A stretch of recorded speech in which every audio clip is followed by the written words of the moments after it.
बोलो बोलो माता भगवती महारानी की जय। चलो संत बाबा कारू खिरहरी लोक गाथा भागवत प्रसंग भाग 9 की ओर। संत बाबा कारू जय हो के शरीर पर गिर के महापुरा नगरी में मां मायामती खान महीनाथ बाबा खान समाज के सब लोग खान श्रोता भगवान संत बाबा कारू सबके समझा रहे ये माय के समझावे माय गे इतने दिन के बेटा बना के भगवान हमरा भेजलको रहने खान। भाई बोर महीनाथ पंडित के समझावे तू जे काने छ तू तो विद्वान छ इतने दिन के भाई बना के भगवान हमरा भेजलको रहे धीरज बांधो भैया। मां मायामती लछन के बोला के लछन के हृदय से लगा ले छै हो लछन। हम माय छियै 4 गो बेटा भगवान हमरा दिलकैये। एगो बेटा दुनिया से जाय छे हम कहना के धीरज बहिन बेटा जय बियाही नारी जय हो के आए सिंदूर मीट रहलैये। जय बियाही नारी के सिर के सुहागा ये दुनिया में उजेर रहलैये। लछन ओए भाभी के तू लाइव के भैया से मिला दो। हाँ जाइयो ये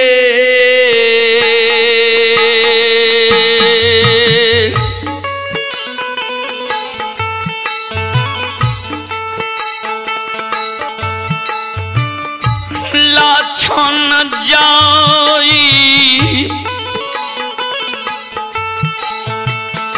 यऊ ये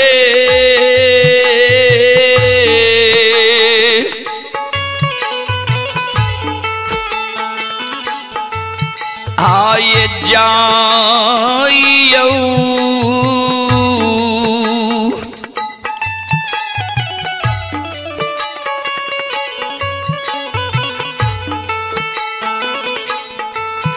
आये लछन ये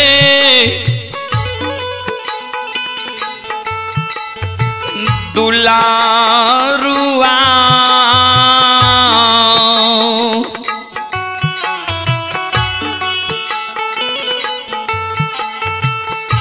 जइयो बिजुली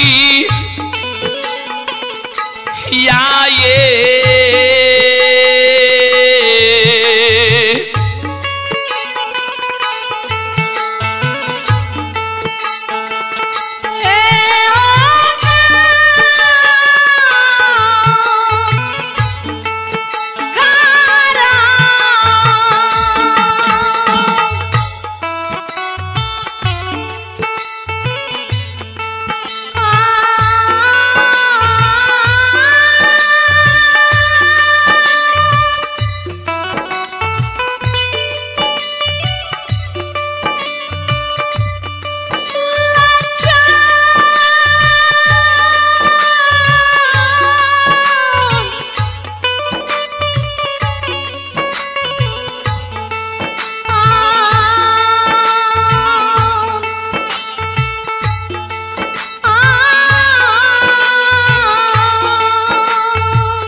श्रोता बंधु, श्रोता भगवान,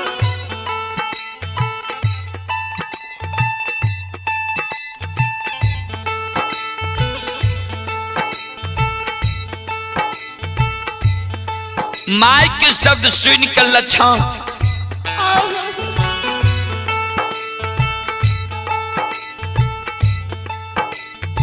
माय के आंचर पकड़ के खान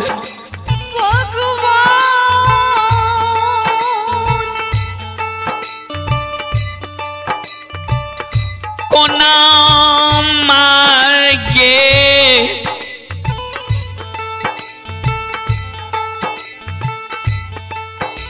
भाभी के हम कहबो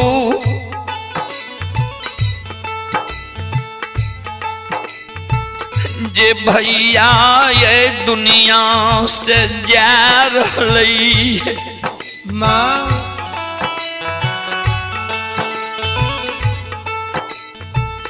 माँ हमरा शौक नहीं तो जो हम जेबो बिजुलिया नगरी भाभी के लावे ले।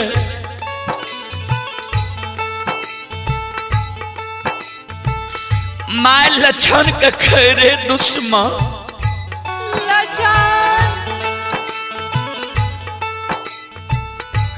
जे भैया तोरा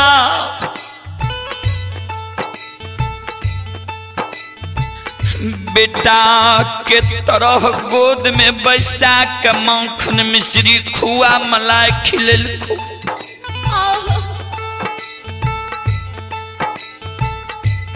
बेटा के तरह रोज दूध पियल को तोरा पोसल को आज ओकर अवस्था गिर गए संसार से जा रही है। हमारा लिए नहीं तो तू भैया के लिए जो न भाभी के लाके भैया के मिला दही। जिंदा में जय हो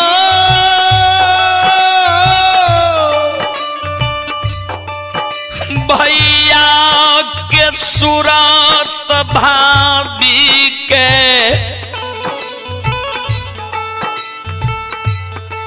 महपुरा नगरी में देखा दही लक्षण रे।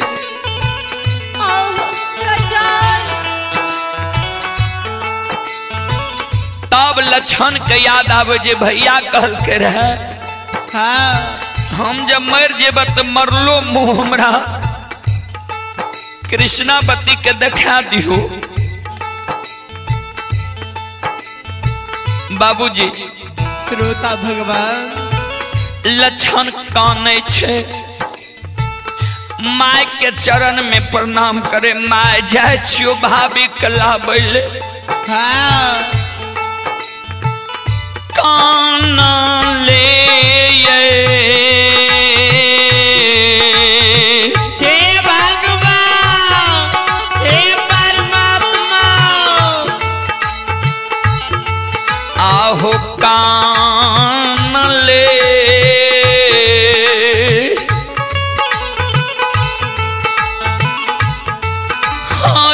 लक्षण हो दुलारुआ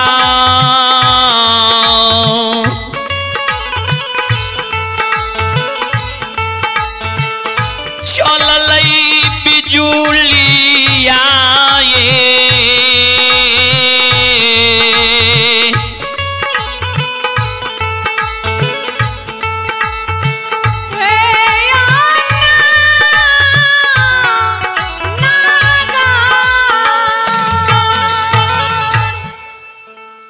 कानल खानल लक्षण बिजुलिया नगरी जा रही। सवेरे चलई छई जय हो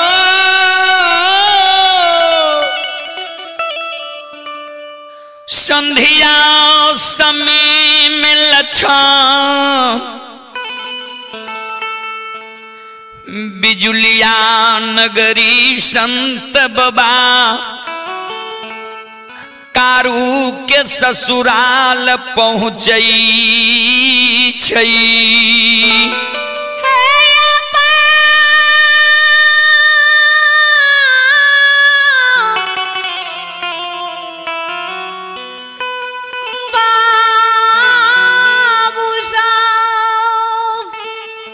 श्रोता बंधु श्रोता भगवान जल लक्षण पहुंचे छे वो समय में कृष्णावती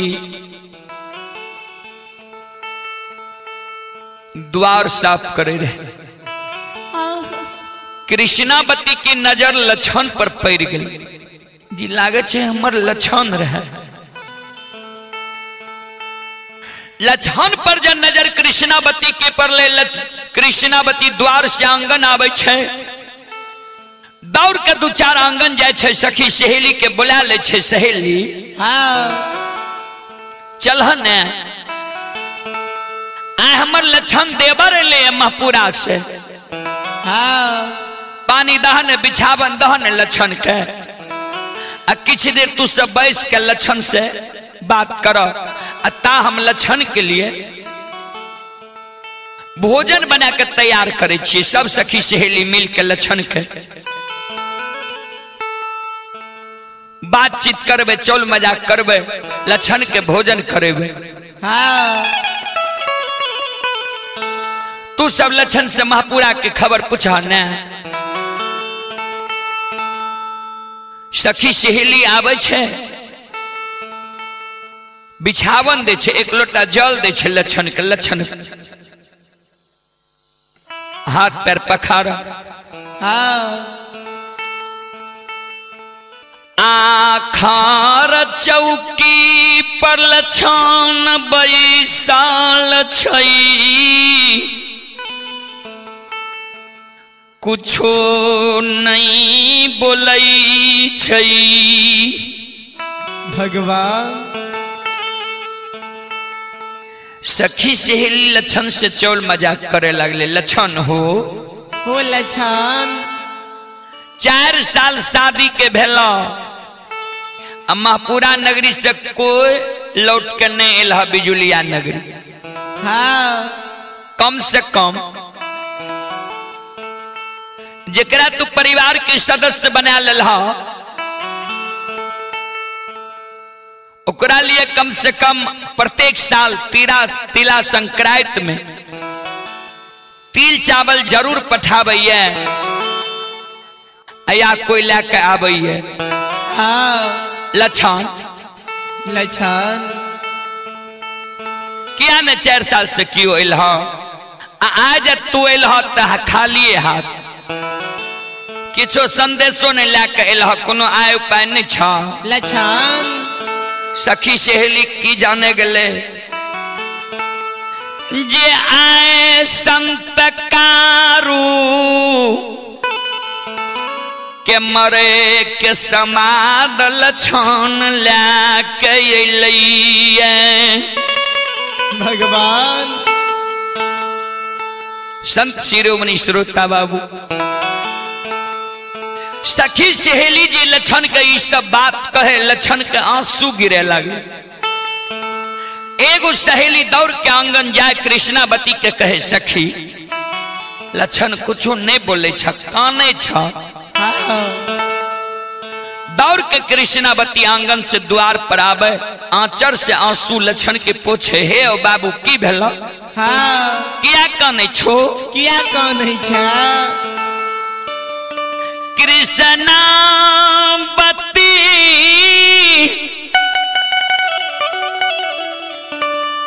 के चरण पर लक्षण गिर जाय छई। आ कृष्णावती के पैर पकड़ लक्षण खान आ कैन कैन के कृष्णावती के कहे, भाभी माँ फूटल ये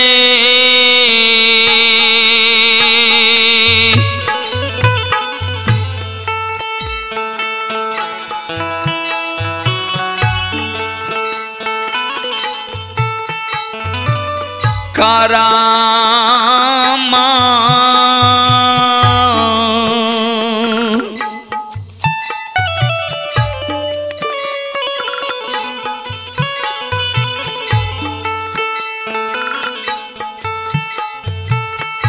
भाभी माँ हे भाभी माँ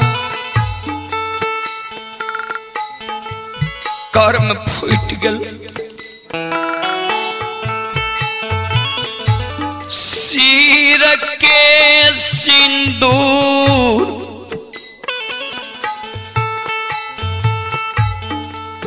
तोहर मीट रहलो ये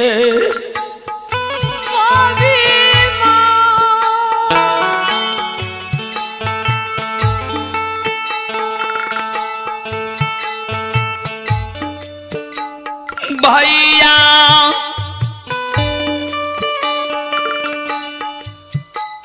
के अधरी जंगल में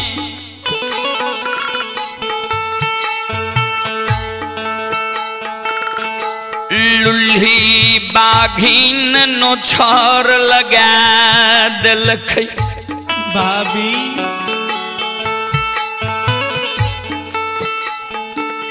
भैया ए दुनिया में छो कि नहीं छो हाँ कार में फूट गला सिर के सिंदूर उजर गला तेज छाये हे भगवान परमात्मा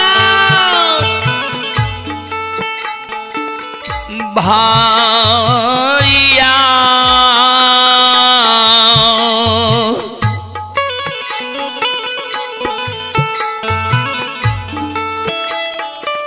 पराना ये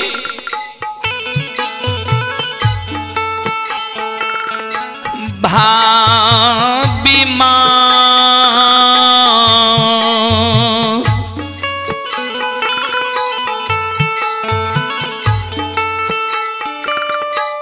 भैया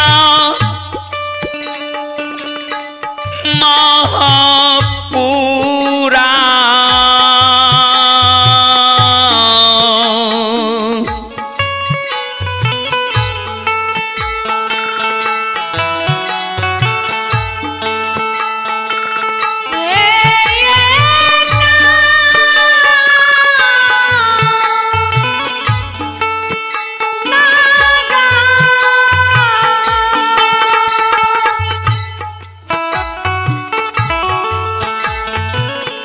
भैया प्राण तेज रहला ये महापुरा नगरी में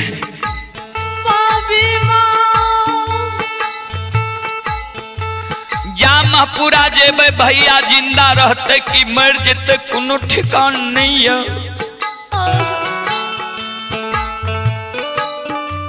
चलियो महापुरा नगरी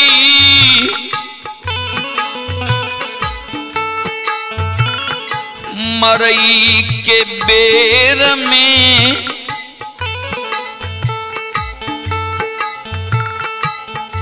भैया से मिलल बई भाभी माँ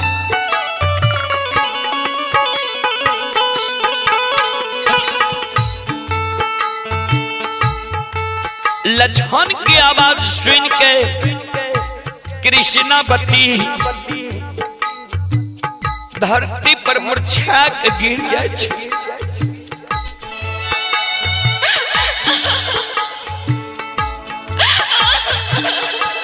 आंख से आंसू कृष्णावती के गिरे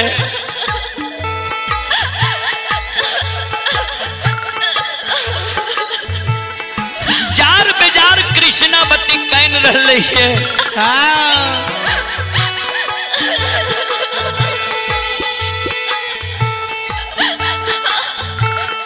धरती पर कृष्णावती मुरझा के गिर जाए।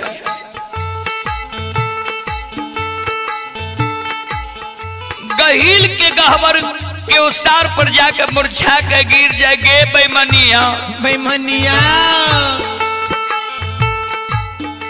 यहाँ कारण बालापन से तोहर पूजा खेली हो रहा है। हाँ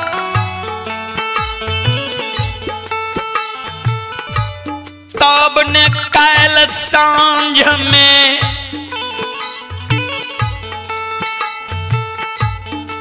दीप बारे रही है, दीप बुझा जा रहे। माँ बाया आंख हमर फरक रहे, कागा डाक मारे रहे। के ना गई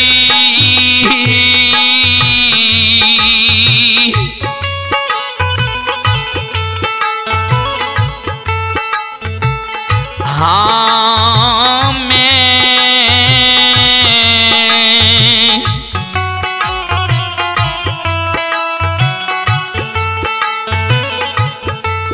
हाँ वे रहबई गए गहील माँ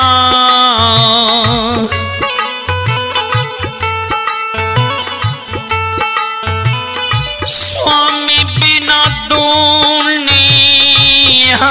गए।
कृष्णावती जार बेजार काने पूरे समाज के दायमाए कृष्णावती के आंगन में पहुंच गए। कृष्णावती के धीरज बनावे, आंचर से आंसू के पोछे नहीं खाना। कृष्णावती काने जे काल्हे से हमरा असगुन बुझाए रहे। हाँ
संत शिरोमणि श्रोता बाबू, श्रोता भगवान।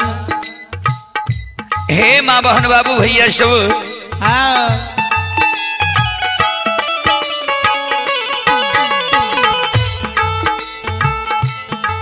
कृष्णावती के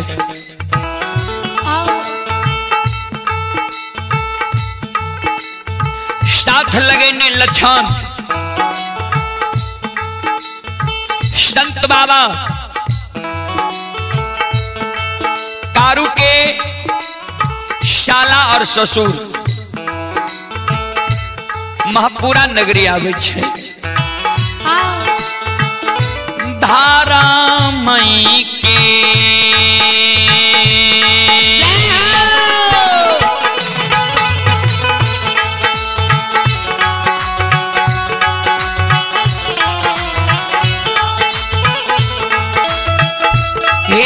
समाज बाबा धारा मई के ओली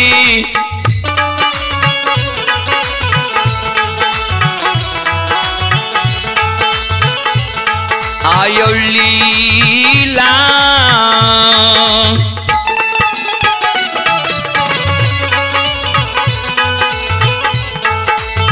अपार छैयो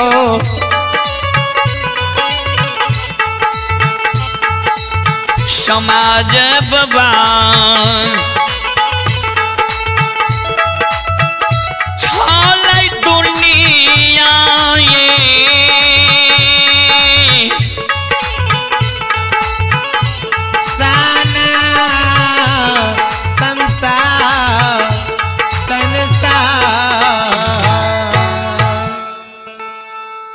कृष्णा बती जो महपुराया बई छे। कारू बाबा के चरण पर कृष्णावती गिर के खान यह मान जाऊ यहाँ के रहे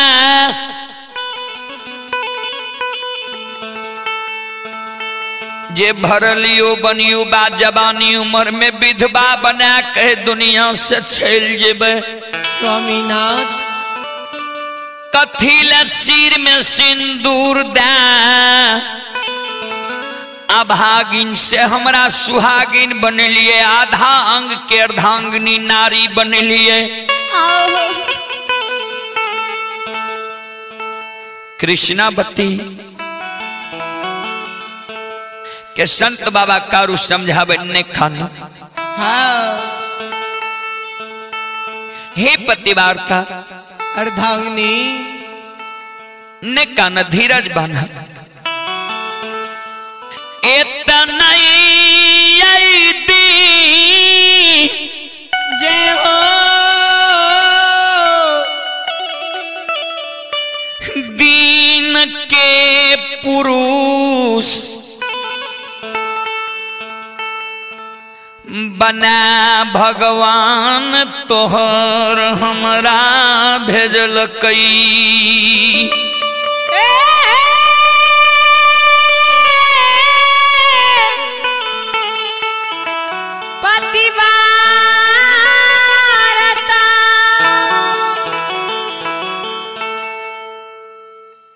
ने खाना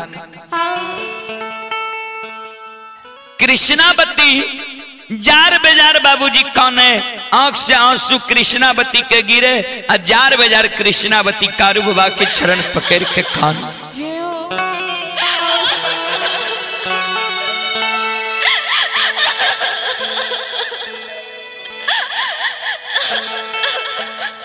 संत शिरोमणि श्रोता बाबू, श्रोता भगवान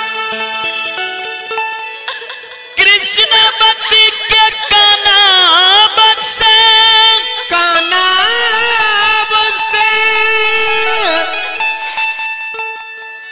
पूरे समाज के जय हो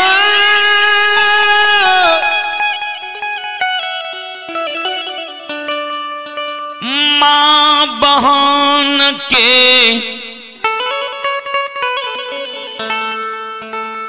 आंख आँख से आंसू गिर रहलई हे श्रोता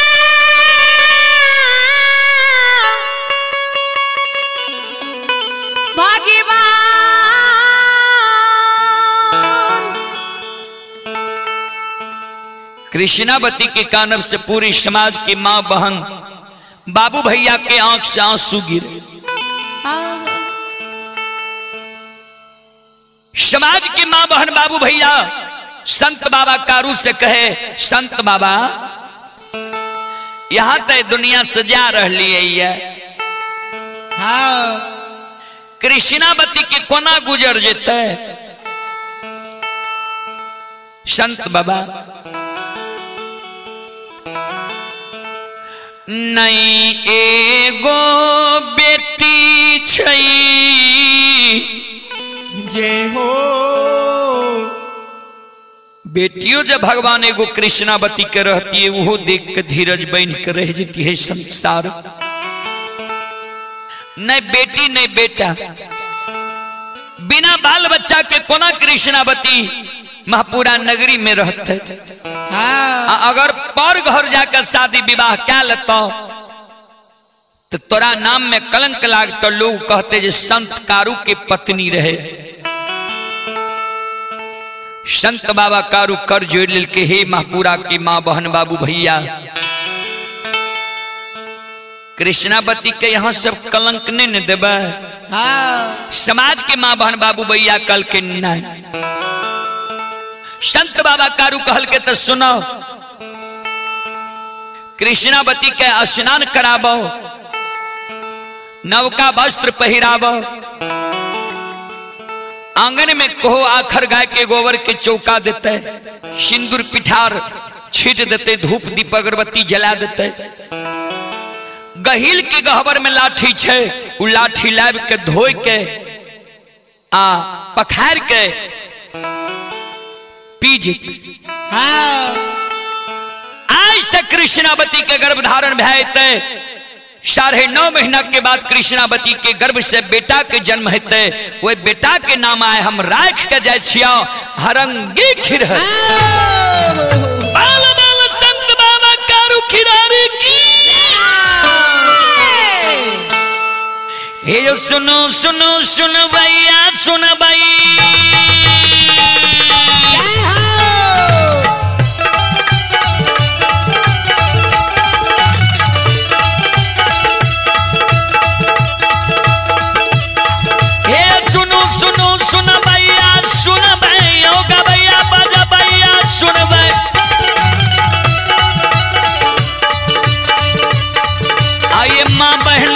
ध्यान से सुनवे।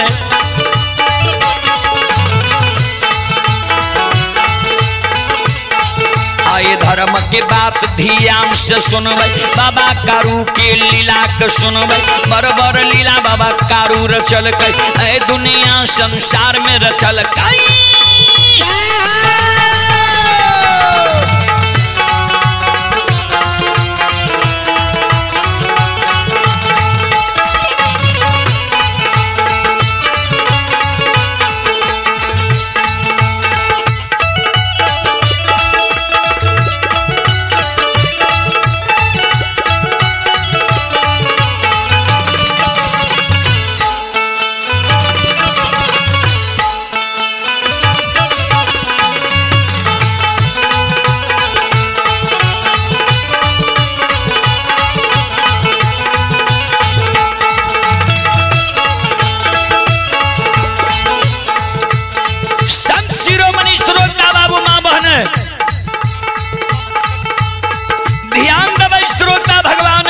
श्रोता बंधु हे भाग के बेर भगवती के सुमरा,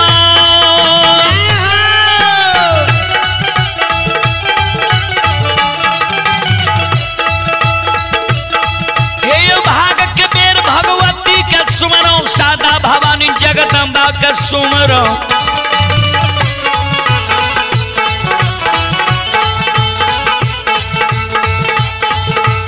ज्ञान देवैया गुरु बाबा के सुमर, विद्या के दाता सरस्वती के सुमर, गौरी के पुत्र गणेश के सुमर, उमापति ओ महादेव के सुमर, थारे यो वीर पवन सुत के सुमर, दुर्गा काली महाकाली का सुमर।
शिरोमणि श्रोता बाबू, श्रोता भगवान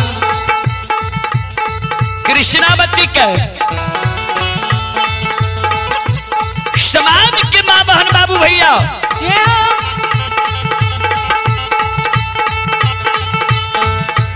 ध्यान देवे। श्रोता भगवान स्नान करा दे छे, नया वस्त्र पहिरा दे छे। कृष्णावती आखर गाय के गोबर के चौका दे छे, आंगन में सिंदूर पिठार छीट दे छे, धूप दीप अगरबत्ती जला दे छे।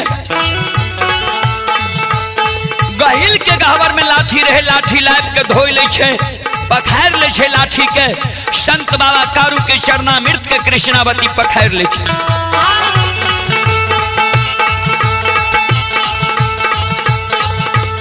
चरणामृत कृष्णावती जलपान क्या दे छे। हे यो कारू के महिमा अपार लगाई छै।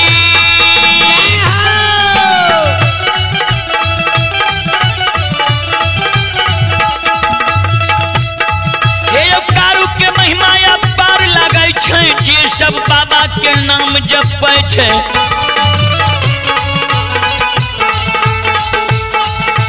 मन तन धन से भजबे करे छै, ओकर बेड़ा पार करे छै। घड़ी में भोर उठाइए दै छै, पल में परले मचाइए दै छै।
छे। संत बाबा कारू के बगजोर लागला। 7 दिन बीत जाए छे, 8म दिन छिए।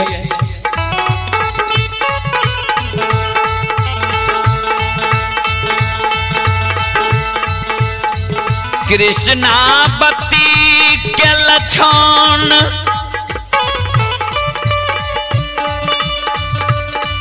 संत बाबा कारू लक्षण के कहे लक्षण भाभी के एक बार बुलाबो। अंतिम समय में संत बाबा कारू कृष्णावती के लक्षण के द्वारा बुलावे छे। आ कृष्णावती के कहे हे पतिवार्ता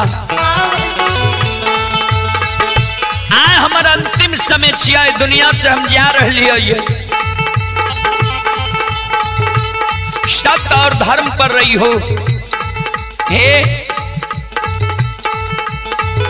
माय के सेवा महापुरा नगरी में करी हो।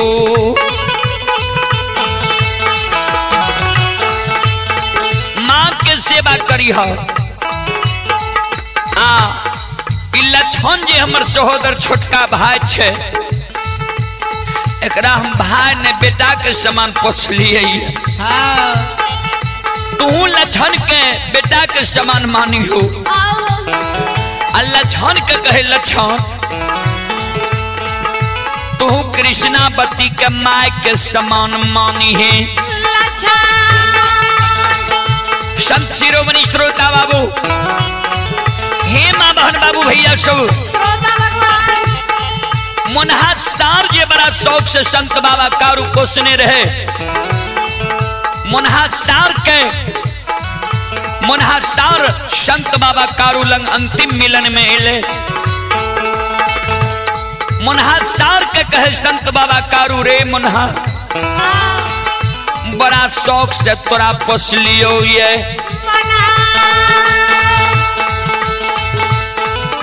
हमारा परिवार में जिते चिंता सदमा हमर सहोदर भाई लक्षण कहिए, उते हमरा परिवार में ककरे नहीं छे।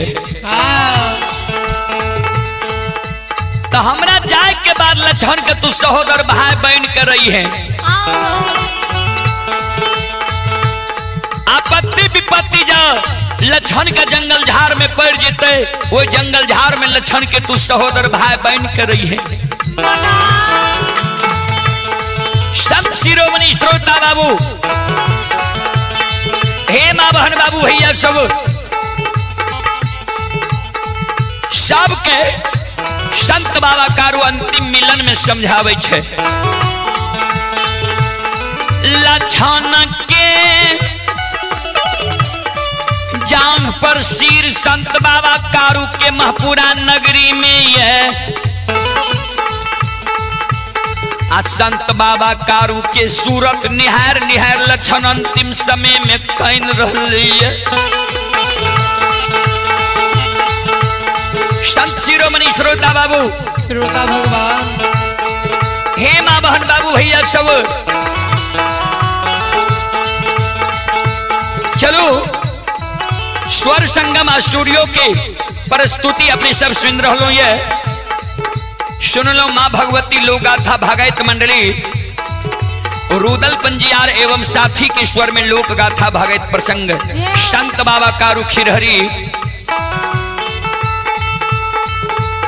भाग 9। ऐसे आगे के प्रसंग भाग 10 में सुनाब जे बाबा कारू कोना मरले आ लक्षण के की सब कह के बाबा कारू मरले। संत शिरोमणि श्रोता बाबू, हे माँ बहन बाबू भैया सब,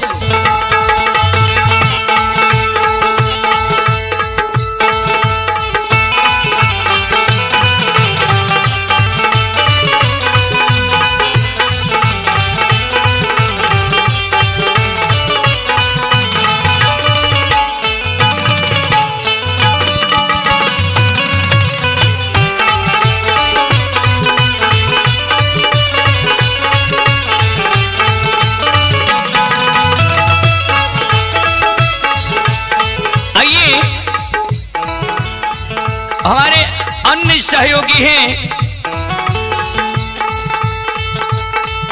भाई अशोक यादव, अनिल यादव, राजकुमार यादव, श्री सुरेंद्र पंजियार बाबू पिठाही और राजेश यादव यदुवंशी लीची बागान मधेपुरा, रामकृष्ण बाबू, मनोज बाबू,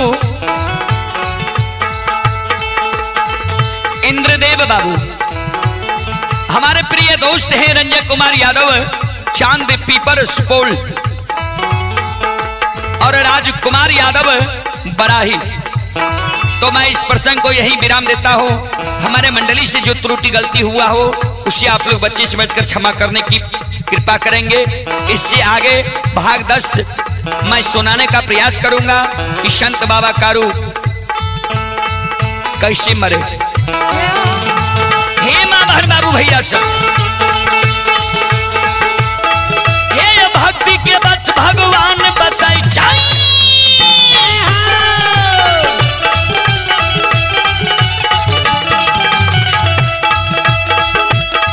हे भक्ति के बस भगवान बसाई जाए, जे सब मालिक के भक्ति करल के।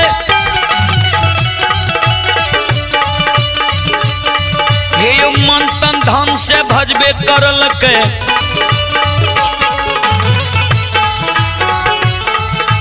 ओकर बेड़ा पार करे छै, घड़ी में घोर उठाइए दे, पल में परले मचाइए दे छै।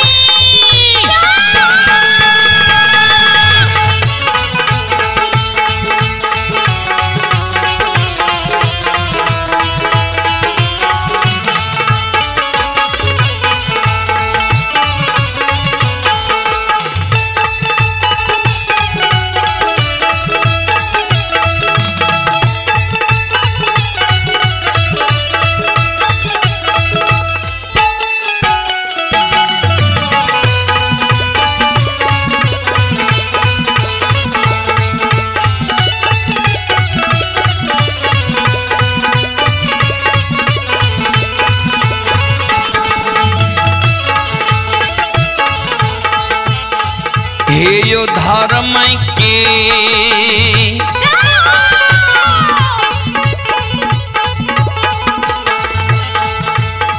हे यो बाबा धर्म के ली जय हो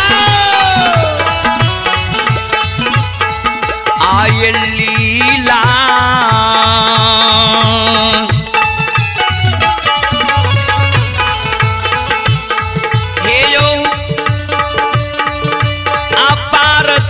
समाज बाबा हे छलै दुनिया, ताना सारे समाज बाबा धर्म के महिमा।